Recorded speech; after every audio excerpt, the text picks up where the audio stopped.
Hello, this is Graham Elwood with the Political Vigilante. Today I want to talk about an article in the Los Angeles Times on February 9th by W.J. Hennigan. Top U.S. general in Afghanistan said thousands more troops needed for fight against Taliban. This is just the quagmire of the Middle East. This is America's longest running war. Did you know that? We started in the invasion in October of 2001. It's been 15, almost 16 years now. 15 and a half years that we've been in this war. And I was over there in 2004 as a comedian, and again in 2006, and briefly in 2007. And in 2006, I spoke with a colonel in the United States Air Force. This was at Bagram in Afghanistan, and he said at that point, so we invaded Afghanistan in 2001, spring of 2003, we invaded Iraq. And he said we were making headway. When I was there in 2004, they were still talking, we've done some good stuff, but by 2006, the war in Iraq kept getting escalated, and we had something like 130,000 troops in Iraq in 2006. So Afghanistan only had about 30,000 people, military, about 30,000 at that time. And this colonel said, we were doing good work here. We had the Taliban beat. We were starting to help with building the infrastructure. And then all of the resources got diverted to Iraq because Bush wanted to go there for weapons of mass destruction, which was just basically oil. And I remember talking to a soldier at a small fire base, and he was like, in firefights every day. He's like, and all the news was talking about was Iraq. I remember coming back both times in 04 and 06, coming back from Afghanistan and telling people, oh yeah, I was just doing a comedy tour in Afghanistan. They were like, wow, that's so cool you went to Iraq. Like it was just this forgotten war that nobody cared about. And we're still there. And we're supposed to be training the Afghan. It was so even more complicated than Iraq because Afghanistan is completely tribal. Iraq under Saddam had an infrastructure. It had roads, it had electricity, it had a political infrastructure, even though he was evil and corrupt, but it was still, you flew over Iraq. I remember seeing like highways and farm equipment. You flew over Afghanistan and it was like a donkey pulling a plow. I'm not joking. It was outhouses. Kabul, the largest city of like something like 5 million people, had an open trench was its sewer. An open trench in a city of 5 million people. Yeah, that smelled great, especially in the summer. And we just never put any resources into Afghanistan. And this has been our whole, and this article goes into what this guy specifically needs. And you're just going, oh, yeah, we got to ramp up the war machine, the military-industrial complex. Boy, they got to get fed. Obama pulled back the boots on the ground, but he just kept the drone strikes going. So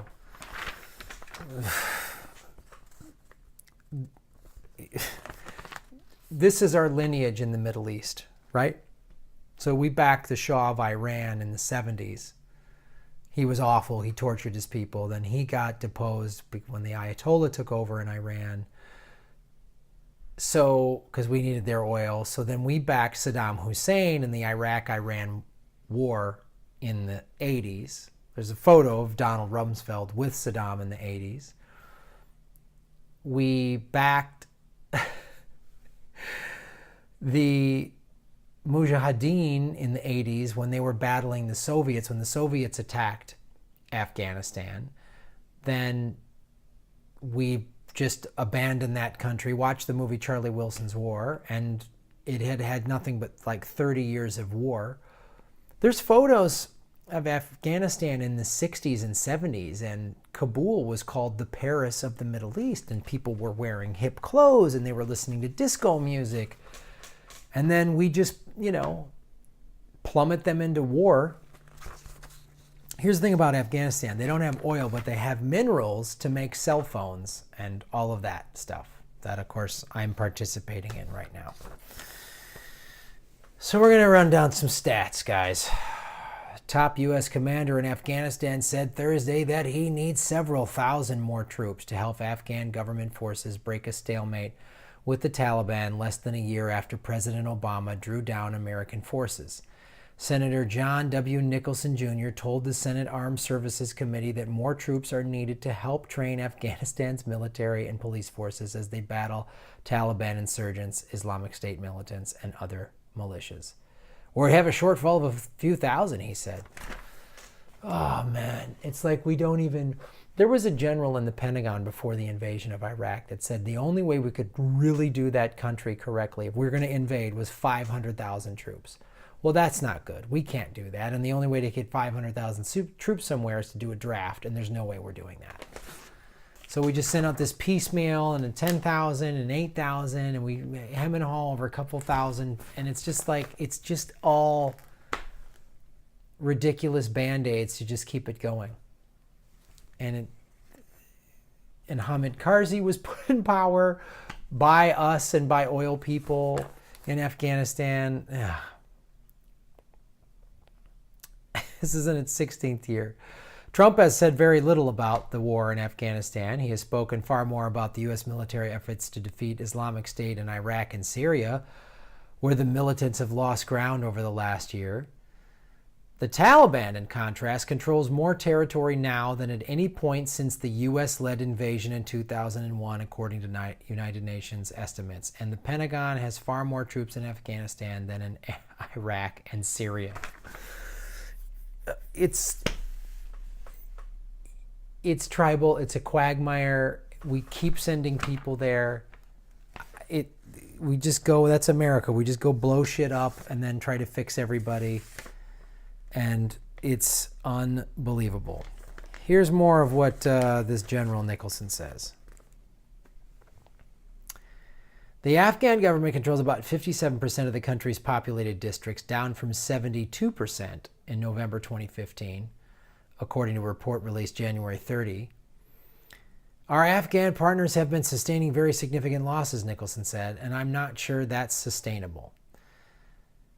Here's the other thing I learned in Afghanistan, and this is true in Iraq as well, but you have a country where it's so poor. It's so poor, and this is how the Taliban would get people to do like IEDs, the improvised explosive devices. So they'd pay a guy like $100, which is more than he's going to make in a month, to just like put this bag somewhere. And then pay another guy another $100 to just make this phone call at this time when these cars drive, when this, convoy, military convoy drives by. And so they would just sort of piecemeal it. So they weren't like terrorists. But then opium was their number one cash crop. So we first came in and we're going to get rid of opium, say no to drugs. And then they're like, well, I don't have a job, so now I'm going to join the Taliban.